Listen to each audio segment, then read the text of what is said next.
Doctor Baba Saheb Ambedkar open university.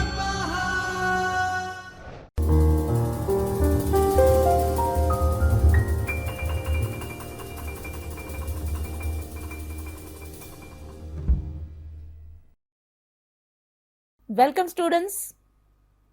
Third year BA અને જો તમે કોમર્સના વિદ્યાર્થી હો તો સેકન્ડ યર કોમર્સ.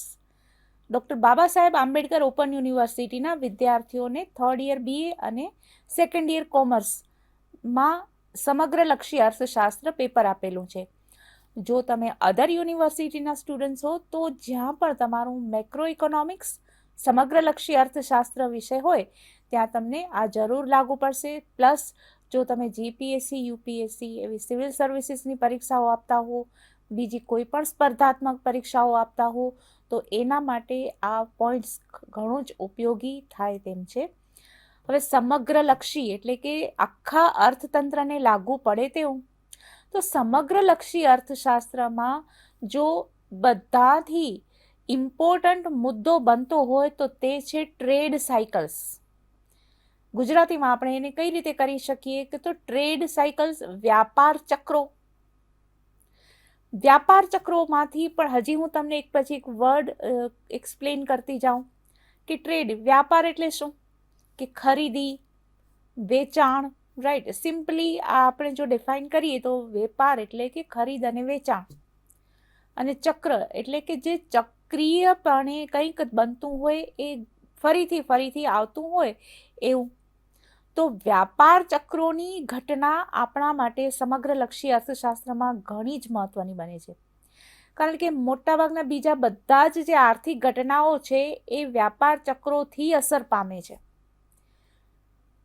બેરોજગારી અથવા તો રોજગારીનું પ્રમાણ, ઉત્પાદનનું પ્રમાણ, આવકનું પ્રમાણ, જે મેઇન આપણે કહીએ છીએ કે આપણે ચાલો આખા અર્થતંત્રમાં લોકો માટે રોજગારીનું પ્રમાણ વધે, લોકોની આવક વધે, આ બધું ઈચ્છીએ તો રોકાણ વધે, એવું બધું કરવું હોય તો એનો મતલબ કે બધાને આવક મળે, બધાને રોજગાર મળે, અર્થતંત્રમાં ઉત્પાદન વધે, આવું ઘણું બધું.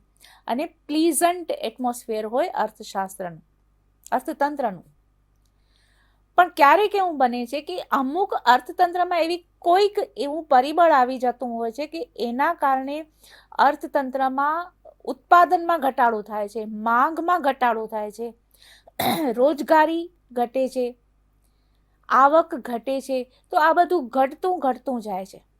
તો એવું શું બને કે એવું કઈ રીતે થાય છે કે એ ક્યારેક અર્થતંત્રમાં બહુ જ ઉત્સાહનું વાતાવરણ હોય અને અર્થતંત્રમાં પણ ડિપ્રેશનનું વાતાવરણ હોય છે. તમને ખ્યાલ છે કે મનુષ્ય જ ડિપ્રેશનનો અનુભવ નથી કરતું, પણ અર્થતંત્ર પણ ડિપ્રેશનનો અનુભવ કરતો હોય છે. તો એના માટે આજે આપણે આખું સેશન એના માટે ડેડિકેટ કરીએ છીએ. વ્યાપાર ચક્રોને આપણે સમજવા છીએ. જુઓ સ્લાઇડ શું બતાવે છે. સૌ પહેલા તમને વધારે સ્પષ્ટતા માટે પહેલી સ્લાઇડ ફરીથી બતાવું કે SY BComનો જે તમારો કોડ છે BCEC1 202, એમાં તમારું 8મું યુનિટ છે, અને TY BA ઇકોનોમિક્સમાં જો તમે કરતા હો તો 306 અને યુનિટ છે 10મું. મેક્રો ઇકોનોમિક્સ આપણે આજે અભ્યાસ કરીએ છીએ ટ્રેડ સાયકલ્સ, વ્યાપાર ચક્રોનો. 3 મુદ્દાનો ઉપર આપણે ફોકસ કરીએ છીએ. સૌથી પહેલા તો વ્યાપાર ચક્ર એટલે શું. સ્વાભાવિક છે, કોઈ પણ આપણે શરૂઆત કરીએ તો એનો એટલે શું મિનિંગ હંમેશા પૂછવાનો થાય છે. પરીક્ષાની દ્રષ્ટિએ તમને કહું કે જ્યારે પણ ડિસ્ક્રિપ્શન કરો કે વ્યાપાર ચક્રો વિશે તમને કોઈ પણ પ્રશ્ન પૂછાય, હંમેશા પૂછાયું હોય ક્લિયરલી કે ન પૂછાયું હોય તો એ બાબતનો અર્થ આપણે હંમેશા લખવો જોઈએ કે વ્યાપાર ચક્રનું સ્વરૂપ અને લક્ષણો સમજાવો, એવો આપણને પ્રશ્ન પૂછાય પરીક્ષામાં. અર્થ સ્પષ્ટ રીતે નથી પૂછાયો તો પણ આપણે શરૂઆત તો અર્થથી જ કરવાની, તે પછી જે પ્રશ્નો પૂછાયા હોય એ વિશે લખવાનું. તો આજે આપણે 3 પોઈન્ટ ઉપર ફોકસ કરવાના છીએ. વ્યાપાર ચક્રનો અર્થ, વ્યાપાર ચક્રનું સ્વરૂપ અને લક્ષણો. તે સાથે આપણે વ્યાપાર ચક્રના તબક્કાઓ પણ પરિચય મેળવશું. આપણો આજનો ઉદ્દેશ શું હોય તો આ વ્યાખ્યાન ખંડ સાથે અભ્યાસ કર્યા પછી તમે વ્યાપાર ચક્રનો અર્થ સમજાવી શકો, વ્યાપાર ચક્રનું સ્વરૂપ કેવું હોય એને ઓળખી શકો, સમજાવી શકો, અને વ્યાપાર ચક્રના લક્ષણો પણ સમજાવી શકો, એને ઓળખાવી શકો, બીજાને કહી શકો કે આ વ્યાપાર ચક્ર છે, આ સાયકલિકલ ફ્લક્ચ્યુએશન છે, આ સાયકલિકલ અસર છે. હવે એમાં કઈ રીતે કહું છું કે બધા જ ઉદાહરણ તરીકે બધી જ બાબતો જ્યારે ઉત્પાદન વધે, રોજગારી વધે, તો દરેક વખતે વ્યાપાર ચક્ર નથી હોતું, પણ આપણે એને ઓળખવાનું છે કે આ વ્યાપાર ચક્રની અસર છે અથવા તો આ વ્યાપાર ચક્રની અસર નથી. તો વ્યાપાર ચક્રના લક્ષણો કેવા હોય એના આધારે આપણે ઓળખશું. સામાન્ય રીતે જ્યારે પણ ભાવ વધે, ઉત્પાદન વધે, રોજગારી વધે, દરેક વખતે વ્યાપાર ચક્ર નથી હોતું. તેવી જ રીતે અર્થતંત્રમાં ભાવ ઘટે, રોજગારી ઘટે, આવક ઘટે, ઉત્પાદન ઘટે, માંગ ઘટે, તો એવા ઘટાડાના દરેક સમયે પણ એ વ્યાપાર ચક્ર નથી હોતું. તો આપણે તો વ્યાપાર ચક્રને ઓળખવું છે કે આ વધારો કે ઘટાડો છે વ્યાપાર ચક્રને કારણે છે કે કોઈ બીજા કારણથી, અથવા તો વ્યાપાર ચક્ર છે કે કંઈક બીજું છે. તો આપણો આજનો એ ઉદ્દેશ રહેશે કે આપણે વ્યાપાર ચક્રને ઓળખી શકીએ. આગળ જોઈએ. તમને વ્યાખ્યાઓ આપેલી છે. વ્યાખ્યાઓમાં શું આપેલું છે? તો વ્યાપાર ચક્ર જુદા જુદા અર્થશાસ્ત્રની આપી છે. તમને ખ્યાલ હશે, જેટલા પણ તમે કદાચ આપણા સેશન્સ જો અટેન્ડ કરતા હશો તો તમને ખ્યાલ છે કે છેલ્લા એક સેશનમાં આપણે અર્થશાસ્ત્રીઓ ક્યારે થઈ ગયા, કયા સમયગાળામાં થઈ ગયા, એ કયા દેશના વતની, એ બધો થોડો પરિચય લેતા લેતા આપણે એની વ્યાખ્યાઓ પર આવ્યા. તો આપણી પાસે આજે જે છે એ મિચેલ અને આર્થર બર્નો એના પુસ્તકમાં શું લખ્યું છે વ્યાપાર ચક્ર વિશે, એ આપણે જાણીએ. અને વ્યાખ્યાનો અર્થ અને વ્યાપાર ચક્રનો અર્થ આપેલો છે કે વ્યાપાર ચક્ર એક જ સમયે થતી આર્થિક પ્રવૃત્તિઓમાં દેખાતી તેજી, ઓટ, મંદી. હવે એનો મતલબ કે અહીંયા એમ કે છે કે એક જ સમયે બધી પ્રવૃત્તિઓ, જેટલી આર્થિક પ્રવૃત્તિ હોય એમાં બધામાં એક જ સમયે આ અસરો દેખાતી હોય. હવે એનો મતલબ એવો નથી કે એક જ સમયે તેજી પણ હોય અને મંદી પણ હોય, એવો આપણે અહીંયા મિનિંગ નથી કરવાનો, પણ કહેવાનો પર્પઝ છે કે અર્થતંત્રની જેટલી પ્રવૃત્તિ હોય એ દરેકમાં આ અસર હોય. તેજી હોય તો દરેકમાં તેજી હોય, મંદી હોય તો દરેકમાં મંદી હોય. એ પ્રકારે આ પ્રવૃત્તિ થતી હોય છે, પરિવર્તન થતા હોય છે, પરિવર્તનનો આ ક્રમ હોય છે, પરિવર્તનોનો ક્રમ ફરીને જોવા મળે છે. એટલે ફરીથી તેજી, મંદી, એ ચાર જે તબક્કાઓ છે એ ફરીથી, કારણ કે એટલે જ એને ચક્રીય સ્વરૂપ કહ્યું છે, સાયકલિકલ ઇફેક્ટ કહી છે વ્યાપાર ચક્રની. આગળ બીજી વ્યાખ્યા જોઈએ તો એસ્ટે છે, શું કહે છે? એ કહે છે કે એક વર્ષથી વધારે સમય સુધી ચાલતી તેજી અને મંદીના મોજા જેવી આર્થિક પ્રવૃત્તિઓ. એનો તમારી બુકમાં તમે પિક્ચર જોયું હશે તો તેજી, મંદીનો એ મોજા, જેમ કોઈ પણ દરિયો છે કે એના મોજા જે રીતે હોય, ઉપર નીચે થતા હોય, એ રીતે એનો આકાર હોય છે. એનો મતલબ કે તેજી, ફરીથી મંદી, ફરીથી તેજી, ફરીથી મંદી, એ રીતે ચક્રીય અથવા તો મોજાના સ્વરૂપનું આકાર હોય છે એનો. વનસ્પતિ શાસ્ત્ર અને વિજ્ઞાનોમાં પણ ચક્રનો અર્થ ઘટનાક્રમ એવો આપણે બતાવીએ છીએ. તો આ ફરીથી થાય છે, પણ કારણ કે આપણે સમયને સીધી લાઈનમાં લઈએ છીએ એટલા માટે અહીંયા આ રીતે ગોળાકાર નથી બતાવ્યું, પણ એ રીતે ચક્રીય આપણે સર્પાકારે અથવા તો મોજાના સ્વરૂપનું બતાવ્યું છે. તો આ છે એનું સ્વરૂપ, કે એક સાયકલિકલ ઇફેક્ટ કયો છે કે ઉપર નીચે, તેજી પછી મંદી આવવાની જ હોય, મંદી પછી સુધારો થઈને ફરીથી તેજી આવવાની જ હોય, પણ એ કેટલા સમયગાળા માટે રહેતી હોય છે, એની અસર કેટલા ગાળા સુધી, કે કોઈ પણ એક અર્થતંત્રમાં જ્યારે ઘટના બને છે ત્યારે એ બધામાં કેટલો સમય રહે છે. મંદી, ટ્રેડ સાયકલનું પણ નાનું સાયકલ છે અથવા તો નાનું ચક્ર, મોટું ચક્ર, દર 8 વર્ષે વૈશ્વિક મંદીના અસરો થતી હોય છે. અત્યારે તમે થોડા સમય પહેલાં જુઓ તો આપણને ઘણા બધા એવા સમાચાર આપણા સમક્ષ આવતા હતા કે વિશ્વમાં મંદી આવવાની છે. ફરીથી અત્યારે આપણે એવું કોઈ સમાચાર નથી સાંભળતા. ફરીથી એવો સમય આવશે, દર 8 વર્ષે મોટું ચક્ર આવે, દર 3 વર્ષે નાનું ચક્ર આવે તેજી મંદીનું.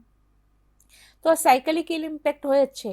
હવે તમે જ્યારે આ અભ્યાસ કરો છો ત્યારે તમારા મનમાં તરત આવશે તેજી, મંદી. જ્યારે પણ તમે વાંચશો વૈશ્વિક મંદી ફેલાવાની છે, વૈશ્વિક મંદીનો ભય છે, પછી બીજી બાજુ કહેશો કે વિશ્વમાં દરેક સ્તરે ફુગાવો અથવા તો ભાવ વધારો થઈ રહ્યો છે, તો આ મંદી ફરીથી ક્યારે આવે છે? 10 વર્ષના ગાળામાં, 8 વર્ષના ગાળામાં, 3 વર્ષના ગાળામાં. તો એક નાનું ચક્ર હોઈ શકે છે જે તરત આવતું હોય છે, એક મોટું ચક્ર પણ હોઈ શકે છે કે વૈશ્વિક મંદી બધા જને લાગુ પડતી હોય છે અને વધારે ઊંડી હોય છે, ગહેરી હોય છે. આગળ ઉપર જોઈએ, આપણે કેઇન્સની ડેફિનેશન થોડી ડિટેલમાં જોઈએ, કારણ કે જે સમગ્રલક્ષી અર્થશાસ્ત્રમાં કેઇન્સનું મહત્વનું યોગદાન અને વિદ્વાનો પણ એમનું મહત્વનું યોગદાન કરી ગયા છે. પણ વ્યાપાર ચક્રને કંટ્રોલ કઈ રીતે કરવા, અને જો વ્યાપાર ચક્રનો કંટ્રોલ કરી શકીએ તો ઇચ્છિત આર્થિક વિકાસ મેળવી શકીએ, એવી કેઇન્સની સરસ મજાની થિયરી છે. એટલા માટે આપણે થોડુંક એના માટે વધારે ફોકસ કરીશું. આપણે બીજા અર્થશાસ્ત્રીઓની પણ વ્યાખ્યાઓ જોઈ અને કેઇન્સની હવે જોઈએ. તો વ્યાપાર ચક્ર એક સમયનો એવો ગાળો છે કે જેમાં ભાવ વધતા હોય, બેરોજગારીની ટકાવારી નીચી હોય. હવે જુઓ, આ બંને જુઓ કે જનરલી તમને ખ્યાલ હશે કે બજારમાં જ્યારે કોઈ પણ વસ્તુના ભાવ વધે ત્યારે માંગમાં ઘટાડો થાય છે. પણ વ્યાપાર ચક્રીય સ્થિતિમાં શું હોય છે કે જ્યારે ભાવ વધે તેમ છતાં વસ્તુની માંગ બજારમાં વધે, એટલા માટે ઉત્પાદકોને ઊંચી કિંમતે વેચવાનો લાભ મળે. તો ઉત્પાદકોને નફો વધારે મળે, એ લોકો વધારે રોકાણ કરે, વધારે રોજગારી મળે અને બેરોજગારીનું પ્રમાણ ઓછું થઈ જાય. હવે એનાથી વિરુદ્ધમાં જોઈએ તો જ્યારે નબળા વેપારનો સમય હોય ત્યારે શું હોય છે કે ભાવ ઘટતા હોય પણ તેમ છતાં બજારમાં માંગ ન હોય, અને માંગ ન હોય એટલે કોઈ ઉત્પાદક ઉત્પાદન કરવાનું પ્રોત્સાહન મેળવે નહીં, બેરોજગારી ઊંચી રહે. તો આવી રીતે સમયમાં જ્યારે ભાવ વધતા હોય તેમ છતાં માંગ વધારે હોય, બીજી બાજુ ભાવ ઘટતા હોય તેમ છતાં બેરોજગારી પણ વધારે હોય, આવી સ્થિતિમાં ભાવ ઘટતા હોય પણ માંગ ન હોય, તો આ છે એ વ્યાપાર ચક્રની અસર કહેવાય. આવું કેમ? ડુ ઇટ યોર સેલ્ફ, અને હું નેક્સ્ટ સેશનમાં જરૂરથી જણાવીશ કે એવું કેમ હોય છે, એવો કેમ સેન્ટિમેન્ટ પ્રજાના માનસમાં, ગ્રાહકોના માનસમાં ડેવલપ થાય છે કે ભાવ વધે છે તેમ છતાં આપણે પરચેસ કરીએ. જનરલી ઇકોનોમિક્સનો તો એવો સિદ્ધાંત છે કે માંગ અને કિંમત વચ્ચે વ્યસ્ત સંબંધ છે, એટલે કે કિંમત વધે તો માંગ ઘટે. પણ વ્યાપાર ચક્રની સ્થિતિમાં એનાથી તદ્દન ઊંધું થાય છે કે ભાવ વધે પણ માંગ ઘટે નહીં, ઉલટાની વધે. આગળ જોઈએ, વ્યાપાર ચક્રના તબક્કાઓ 4 તબક્કાઓ છે. અહીંયા એક સ્ટેપ બાય સ્ટેપ મેં આપેલા છે, સાયકલિકલ પણ તમે બતાવી શકો, અને જે મોજાની રીતે કે સુધારણા થઈ રહી છે. તમારા પુસ્તકમાં બુક આપેલું જ છે, સ્ટેજીસ ઓફ ટ્રેડ સાયકલ્સ, વ્યાપાર ચક્રના તબક્કાઓ. કોઈ પણ તમે વેબસાઇટ સર્ચ કરશો એમાં પણ તમને મળી રહેશે. આપણું એક ભારતીય સંસ્કૃતિનું એક સરસ વાક્ય છે કે દરેક દિશાઓમાંથી જ્ઞાન અને સારા વિચારો મને પ્રાપ્ત થાવ. એટલે આપણું પુસ્તક છે એ તો આપણું જ છે, પણ બીજા જે પણ સારા પુસ્તકો હોય, સારી વેબસાઇટ્સ હોય, એના ઉપરથી આપણે અભ્યાસ જરૂરથી કરીએ. તો 4 અહીંયા વ્યાપાર ચક્રના તબક્કાઓ છે કે સુધારણા, તેજી, ઓટ અને મંદી. હવે આપણે શરૂઆત ક્યાંથી કરીએ? ધારો કે આપણે સુધારણાથી શરૂઆત કરી, એનો મતલબ કે એના પહેલા મંદી હતી. હવે ધારો કે આપણે તેજીથી શરૂઆત કરીએ. સુધારણા, તેજીનો મતલબ છે કે પહેલા આપણે ધીમે ધીમે રિકવર થયા છીએ મંદીમાંથી. પહેલા માંગ નહોતી, બજારમાં સાવ ડિપ્રેશનનો માહોલ હતો, પછી ધીમે ધીમે થોડી ખરીદી વધી, અને પછી ઉત્સાહ એકદમ વધતા તેજી, પ્રોસ્પેરિટી આવી. અથવા તો આપણે રિસેશનથી શરૂઆત કરીએ તો રિસેશન એટલે તેજીનું પાછું વળવું. ખૂબ રોજગાર વધી ગયા, ખૂબ ભાવ વધ્યા, તેમ છતાં માંગ વધી, ઉત્પાદકોને ઘણો બધો નફો થયો, તેમ છતાં એક સમય એવો આવશે કે એના ઉપર એક કેપિંગ આવી જશે, એક લિમિટ આવી જશે. એ લિમિટ પછી ઓટ આવે છે, રિસેશન આવે છે કે ધીમે ધીમે હવે પ્રજા ખરીદી કરવાનું અટકાવશે. સુધારણા, તેજી, ઓટ, મંદી, આ 4 તબક્કાઓ છે. તેજી હોય પછી ધીમે ધીમે એક લેવલ આવી જશે, પછી રોજગારીનો વધારો નહીં થાય, ભાવો સ્થિર થઈ જશે, રિસેશન આવશે, ભાવો વધતા અટકશે, ભાવમાં કરેક્શન આવશે એટલે ભાવો ઘટશે, તેમ છતાં લોકો ખરીદશે નહીં, અને ખરીદશે નહીં, ઘટતા ભાવો પણ નહીં ખરીદે, એટલે મતલબ કે આપણે મંદી તરફ જઈ રહ્યા છીએ. આપણે એટલે આખું અર્થતંત્ર. મંદીનો પણ એક ગાળો એવો આવશે કે તળિયામાં તદ્દન બેરોજગારી, ઝીરો લેવલ પર રોજગારીનો વધારો હશે, રોજગારની તકો હશે જ નહીં. તેમ છતાં એવું કંઈક બીજ અંકુરિત થશે કે જેના કારણે અર્થતંત્ર આખું સુધારા તરફ જશે. ધીમે ધીમે માંગ ઝીરોમાંથી વધશે, થોડી વધી, એના પછી વધી, એના પછી વધી, અને આપણે તેજી તરફ ફરીથી ગયા. તો આ એના 4 તબક્કાઓ છે, વ્યાપાર ચક્રના 4 તબક્કાઓ છે. આગળ જોઈએ. હવે આપણે જ્યારે પણ વ્યાખ્યાઓ જોઈ, અને તમને ખાસ એક ડુ ઇટ યોર સેલ્ફમાં આપું છું કે વ્યાખ્યાઓ તમારી બુકમાંથી ફરીથી વાંચજો. આ જ્યારે તમે સેશન યુટ્યુબ પર જુઓ ત્યારે પણ ફરીથી જોજો કે વ્યાખ્યા કઈ આપેલી છે. તો વ્યાખ્યામાંથી જ આપણને વ્યાપાર ચક્રના લક્ષણો દેખાશે. કે પહેલું લક્ષણ છે કે ચક્રાકાર ગતિનું છે, મતલબ કે જે પહેલા તેજી હતી, પછી મંદી, પછી ફરીથી તેજી આવવાની હોય. તેજી, રિસેશન, કરેક્શન, મંદી, સુધારણા, એ બધું ચક્રીય સ્વરૂપ આવશે. એક વખત તેજી આવી પછી મંદી આવવાની જ હોય, મંદી હોય પછી તેજી આવવાની જ હોય. સાયકલિકલ છે, ચક્રાકાર ગતિ છે, સીધી નથી. નંબર બીજું છે કે ઉદ્યોગ પ્રધાન દેશમાં એનો વિશેષ અનુભવ થાય છે. આ ખાસ સમજવા જેવી બાબત છે કે ઉદ્યોગ પ્રધાન દેશમાં કેમ? ઉદ્યોગો શું કરે? ઉત્પાદન કરે વસ્તુઓનું. અને બીજું છે કે ઉદ્યોગ પ્રધાનમાં ખાસ વિશેષ અનુભવ હોય. એનો મતલબ કે એગ્રીકલ્ચર સેક્ટરમાં એનો વિશેષ અનુભવ થતો હોતો નથી. હવે આપણે બંને બાબત સમજીએ કે એગ્રીકલ્ચર સેક્ટરમાં કેમ નહીં અને ઉદ્યોગ પ્રધાન દેશમાં કેમ. એગ્રીકલ્ચર જ્યારે સેક્ટર હોય ત્યારે એનું સિઝનલ પ્રોડક્શન થતું હોય. કે એગ્રીકલ્ચર પ્રોડક્શન જ્યારે ખેતીમાં અનાજનું ઉત્પાદન થાય છે, કપાસનું ઉત્પાદન થાય છે, કે જેના કારણે કાપડનું પ્રોડક્શન થાય છે, દવાઓ, મેડિસિન્સ, ઔષધિ પ્રોડક્શન થાય છે, એ દરેકની સતત માંગ રહેતી હોય છે. આપણને નિયમિત અમુક પ્રમાણમાં ઘઉં જોઈએ જ.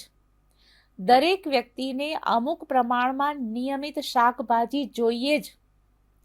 એટલા માટે એમાં તેજી, મંદી એવું મોટા ભાગે બહુ મોટા ફ્લક્ચ્યુએશન્સ હોતા નથી. મોટા ભાગે માંગ સ્થિર રહે છે. તો ઉદ્યોગ પ્રધાન દેશમાં કેમ સાયકલિકલ વધારે અનુભવ થાય છે? હવે ઉદાહરણ તરીકે આપણે 2 વ્હીલર ખરીદ્યું, પછી બીજું 2 વ્હીલર આપણે દર વર્ષે નહીં ખરીદીએ. એના અમુક સમય પછી આપણે 2 વ્હીલર નવું ખરીદવાની જરૂર પડે. જ્યારે એક વસ્તુ ઘસારો લાગે, એના માટે નવું રિપ્લેસમેન્ટની જરૂર ઊભી થાય, ત્યાં સુધી આપણે નવું 2 વ્હીલર ખરીદીએ નહીં.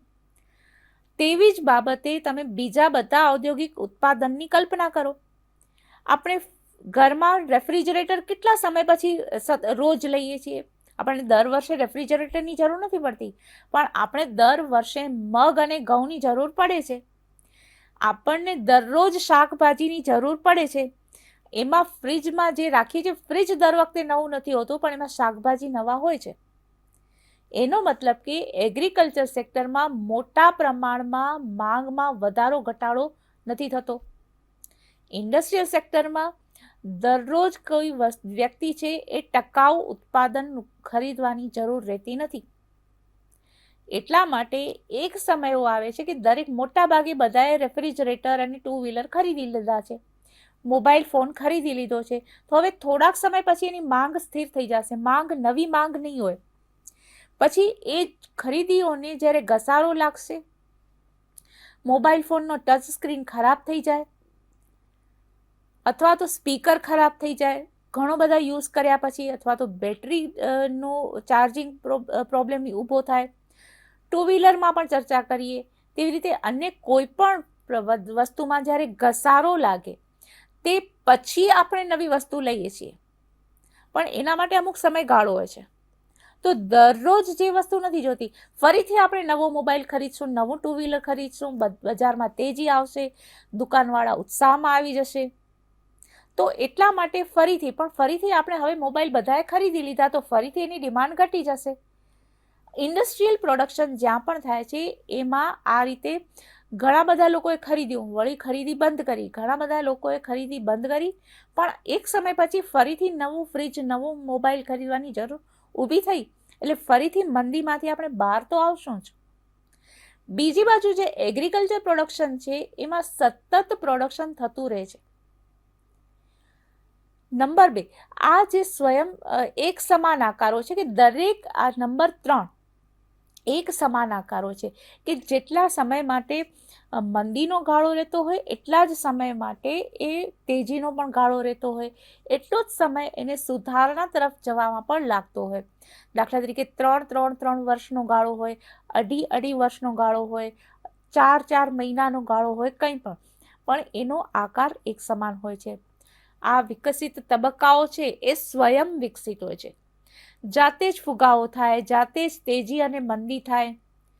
એમાં આપણે ક્રિએટ નથી કરી શકતા. એમાં સરકારનો હસ્તક્ષેપ હોય તો એમાં થોડું નિયંત્રણ આવી શકે, પણ એ સ્વયં વિકસિત તબક્કાઓ છે. આપણને ક્યાંય એવી યોજના સરકાર તરફથી નથી આવતી કે આટલી તારીખ સુધી બધાએ નવું ફ્રીજ ખરીદી લેવાનું, રાઈટ? નો. એટલા માટે જે દરેક વ્યક્તિ પોતપોતાની રીતે નવી ખરીદી પ્લાન કરશે, દરેક વ્યક્તિ પોતપોતાની રીતે બજારમાં ભાવ ઓછા હોવા છતાં ખરીદી કરશે નહીં. તો આ રીતે એમાં સ્વયં વિકસિત તબક્કાઓ હોય છે. એમાં બહારથી આપણે કોઈ થોડું ઘણું નિયંત્રણ લગાવી શકીએ, પણ સતત એનો સંપૂર્ણ નિયંત્રણ થઈ શકતું નથી. ગતિમાં જરૂર તફાવત હોય છે. ગતિમાં તફાવત ઇન ધ સેન્સ કે ક્યારેક એક વ્યાપાર ચક્ર જલ્દી આવી જાય છે કે તરત જ તેજી, તરત જ મંદી, અને ક્યારેક કોઈ વ્યાપાર ચક્રમાં ધીમે ધીમે વધારો અને ઘટાડો થતો હોય છે. એટલે ગતિમાં તફાવત હોઈ શકે. અમુક લાંબા ગાળાના હોઈ શકે, ટૂંકા ગાળાના હોઈ શકે. જેમ આપણે થોડી વાર પહેલા ચર્ચા કરી કે ધારો કે દર 8 વર્ષે એક ચક્ર આવતું હોય તો એ આખું ચક્ર ફરીથી ઔદ્યોગિક ઉત્પાદનમાં, માંગમાં, વેચાણમાં, ઉત્પાદનમાં વધારો થાય, રોજગારીમાં વધારો થાય, એના માટે આખો 8 વર્ષનો ગાળો લાગી શકે. ઘટાડા માટે પણ આખો 8 વર્ષનો ગાળો લાગી શકે. જ્યારે અમુક છે એ નાના ચક્રો હોઈ શકે. દાખલા તરીકે બજારમાં તેજી, સારો વરસાદ પડ્યો, આપણે એગ્રીકલ્ચર સેક્ટરને થોડુંક ઇન્ક્લુડ કરીએ. સારો વરસાદ પડ્યો તો ખેડૂતોની આવક સારી થઈ, બજારમાં દર દિવાળીએ ખરીદી વધી. દિવાળીમાં ખરીદીમાં વધારો થવાનું કારણ છે કે એગ્રીકલ્ચર સેક્ટરમાં લોકોની આવક વધી હોય. પણ જો વરસાદ સારો ન થયો હોય તો તે વર્ષે દિવાળી ઉપર ખરીદી ઓછી હોય. ખેડૂતો કંઈક ખરીદે, એ ખર્ચની આવક જેને પણ થઈ હોય એ પણ ખરીદે. એટલા માટે બધાની ખરીદી વધે અને બજારમાં ઉત્સાહનો માહોલ થાય. પણ આ રીતે ચક્ર નાના હોઈ શકે અથવા મોટા હોઈ શકે. ખેતી પ્રધાન દેશમાં લાંબા ગાળાનું પ્રમાણ ઓછું હોય છે. હવે આ સર્વવ્યાપીપણું એટલે કે આંતરરાષ્ટ્રીય સ્વરૂપ હોય છે. સર્વવ્યાપીપણું આપણે 2 રીતે સમજીએ. એક સર્વવ્યાપીપણું એટલે કે કોઈ એક જ વસ્તુની માંગમાં વધારો, ઘટાડો અને ચક્રીય ફેરફાર નહીં. માત્ર પેટ્રોલની ડિમાન્ડ જ નહીં કે માત્ર સુગર, ખાંડની ડિમાન્ડ જ નહીં. અર્થતંત્રમાં બધી જ વસ્તુઓની માંગ અને ઉત્પાદનમાં કે રોજગારીમાં જે ફેરફારો થતા હોય એ સર્વવ્યાપીપણું છે. ફુગાવો એટલે કે તેજી બધા જ ક્ષેત્રને લાગુ પડે. એમાં કોઈ પ્રોડક્શન કરતું હોય ફ્રીજ, એને પણ લાગુ પડે, ડોક્ટર્સને પણ લાગુ પડે કે ચાલો એના ત્યાં પણ પેશન્ટનું પ્રમાણ વધી જાય. તો તેજી છે એ બધાને લાગુ પડે, સર્વવ્યાપી છે. મંદી પણ સર્વવ્યાપી છે.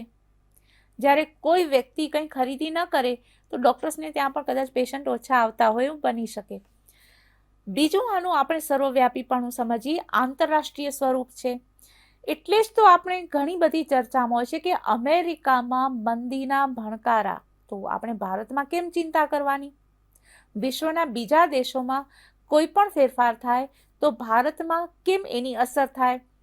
અથવા તો ભારતમાં કોઈ ફેરફાર થાય તો બીજા દેશમાં પણ અસર થાય. કેમ? કારણ કે બધા જ દેશો આંતરરાષ્ટ્રીય વ્યાપારથી જોડાયેલા છે.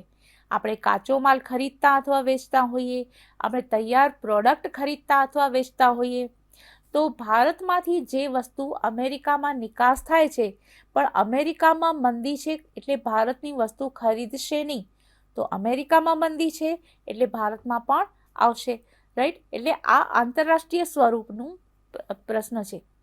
અમેરિકામાં પ્રોસ્પેરિટી હોય, બૂમ હોય, તો ભારતમાં પણ પ્રોસ્પેરિટી બૂમ હોય. આ રીતે આંતરરાષ્ટ્રીય વ્યાપાર ઘણી વખત રાજકીય નીતિ પણ બનતી હોય છે કે આપણે આપણા પડોશી દેશને મદદ કરીએ છીએ, રાઈટ?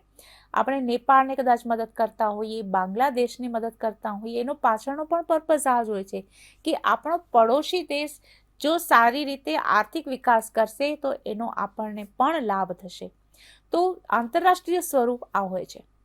આ થયા આપણા વ્યાપાર ચક્રના લક્ષણો.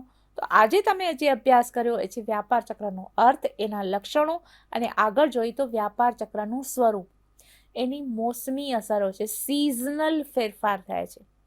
એક સિઝન, દરેક સિઝનમાં જેમ આપણે વાત કરી કે ચોમાસા મોન્સૂન પછી દિવાળીની અસર કેવી હશે, ચક્રાકાર ફેરફાર થાય છે.